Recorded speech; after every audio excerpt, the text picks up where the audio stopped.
Selamat siang Ibu, terima kasih atas waktu dan kesempatan yang diberikan kepada kelompok kami. Kami akan mempresentasikan hasil kerja tentang etologi. Yang pertama, pengertian perspektif etologi secara umum. Pengertian etologi berasal dari bahasa Yunani, yaitu ethos yang berarti kebiasaan dan logos yang berarti ilmu atau pengetahuan. Ethos bisa pula berarti etis atau etika, dapat juga berarti karakter. Jadi secara etimologi, etologi berarti ilmu yang mempelajari tentang kebiasaan atau karakter. Namun, etologi lebih dahulu dikenalkan sebagai ilmu perilaku hewan. Jadi dapat dikatakan bahwa etologi adalah disiplin ilmu yang mempelajari perilaku binatang dan manusia, terutama yang berkaitan erat dengan fungsi perilaku serta mempelajari pengaruh yang ditimbulkan terhadap perilaku yang didasarkan atas variabel ekologis, psikologis, genetik dengan menggunakan metodologi yang terdapat dalam semua cabang disiplin biologi.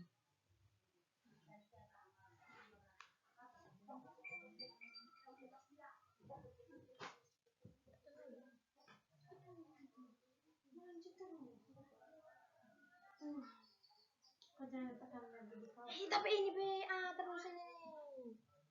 Iya, sudah ulang. Tidak di kaos, tidak ulang lagi. Oh, ini suruh kita mau tekan, suruh jangan. B. Pengertian etologi menurut para ahli. A. John Blow. Etologi ialah studi ilmiah pada perilaku binatang yang dianggap sebagai cabang zoologi. Istilah etologi diturunkan dari bahasa Yunani, sebagaimana ethos ialah kata Yunani untuk kebiasaan. Kata lain yang diturunkan dari kata Yunani ethos ialah etis dan etika. Pertama kali, istilah ini diperkenalkan dalam bahasa Inggris oleh ekolog Amerika William Morton Wheeler pada tahun 1902. Teori etologi diartikan sebagai ilmu yang bermula dari tingkah laku hewan. Tokoh yang menganut paham etologi adalah seorang naturalistis yang mempelajari hewan di lingkungan alami, bukan di laboratorium. Teori yang membahas tentang etologi antara lain teori seleksi alam, etologi modern, dan teori Blow.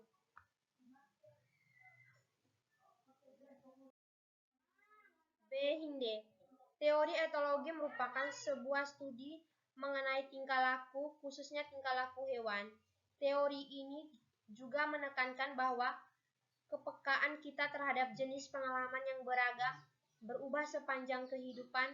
Dengan kata lain, ada periode kritis atau sensitif bagi beberapa pengalaman. Jika kita gagal mendapat pengalaman selama periode tersebut, teori etologi menyatakan bahwa perkembangan kita tidak mungkin dapat optimal. Penanaman dan periode penting merupakan konsep kunci.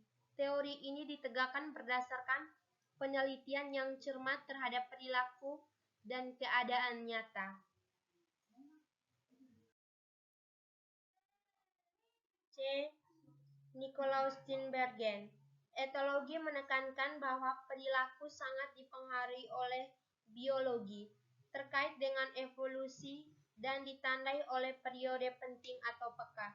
Konsep periode penting adalah suatu periode tertentu yang sangat dini dalam perkembangan yang memunculkan perilaku tertentu secara optimal.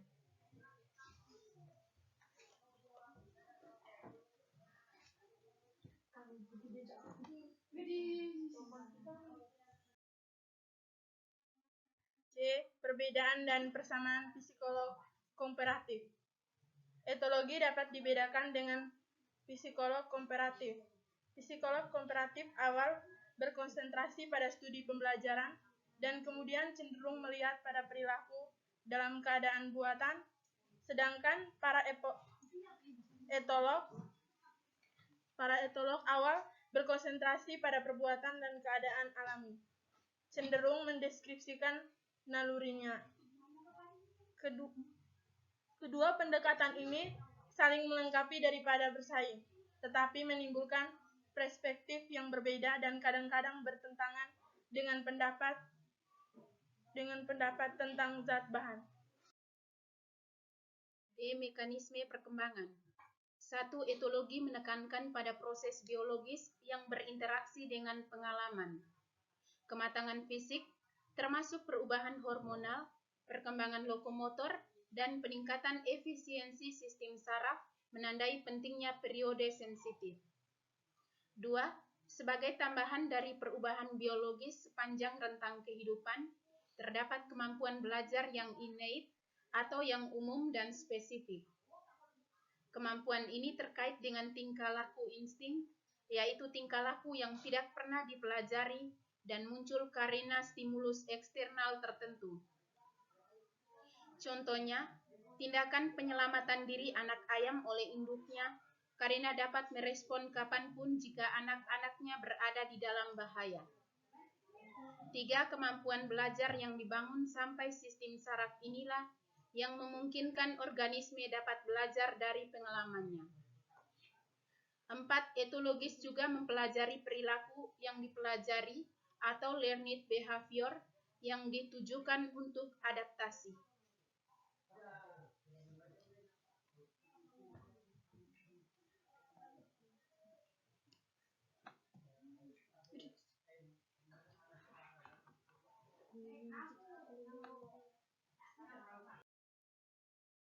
Masalah teori etologi. 1. Konsep periode kritis dan periode sensitif masih terlalu kaku. 2. Terlalu menekankan pada dasar biologis. 3. Perhatian terhadap kognisi kurang memadai. 4. Teori tersebut lebih baik dalam menghasilkan penelitian dengan hewan daripada manusia.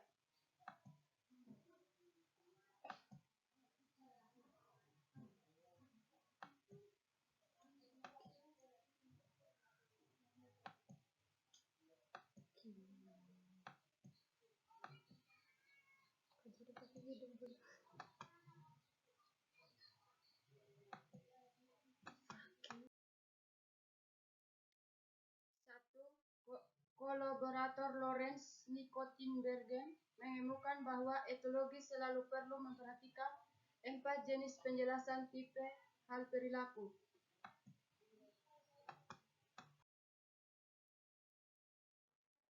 1. Fungsi. Bagaimana perilaku berpengaruh kuat pada kesempatan hewan untuk kelangsungan hidup dan reproduksi. 2. Yang menyebabkan, apakah stimulus yang mendapatkan tanggapan itu dan bagaimana telah diubah oleh pembelajaran terkini. 3. Pengembangan. Bagaimana perilaku berubah dengan umur dan apakah pengalaman awal yang perlu untuk perilaku untuk diperlihatkan. 4. Sejarah evolusioner. Bagaimana perilaku dibandingkan dengan perilaku bersama dalam spesies terkait dan bagaimana mungkin telah timbul melalui proses filogeni.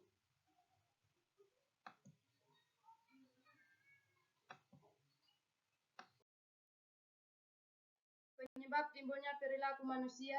1. Bersifat hewan. Perilaku bawaan atau intra adalah perilaku yang bersifat tetap dari sisi perkembangan.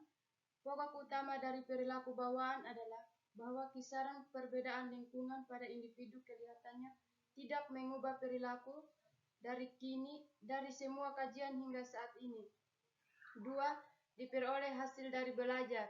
Pembelajaran didefinisikan sebagai perubahan sebagai perilaku sebagai akibat dari pengalaman spesifik. Meskipun tingkah laku manusia bersifat bawaan, namun pengalaman ikut terlibat.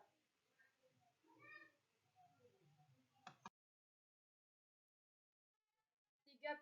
Perilaku individu. A. Bawaan sejak lahir. Perilaku bawaan yang mengikuti perintah yang tak berubah-ubah yang sering diperlihatkan dalam bahasa tubuh. Contoh, seorang bayi yang menangis sebagai ekspresi yang membutuhkan lindungan. B. Belajar. Imprinting merupakan tipe atau model belajar yang sangat cepat dan tidak dapat terlupakan yang menempati tahap-tahap penjejakan awal. Contoh, Bayi yang baru lahir secara refleks akan mencari puting susu ibunya.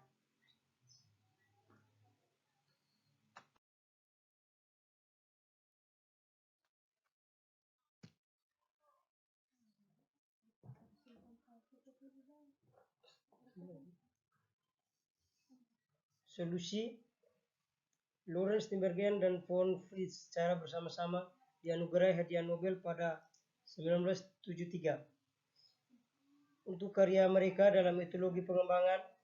Pada tahun 1970, etolog Inggris John Hackrock menerbitkan naskah penting yang mana ia membedakan etologi komparatif dengan etologi sosial dan mengemukakan bahwa banyak dari etologi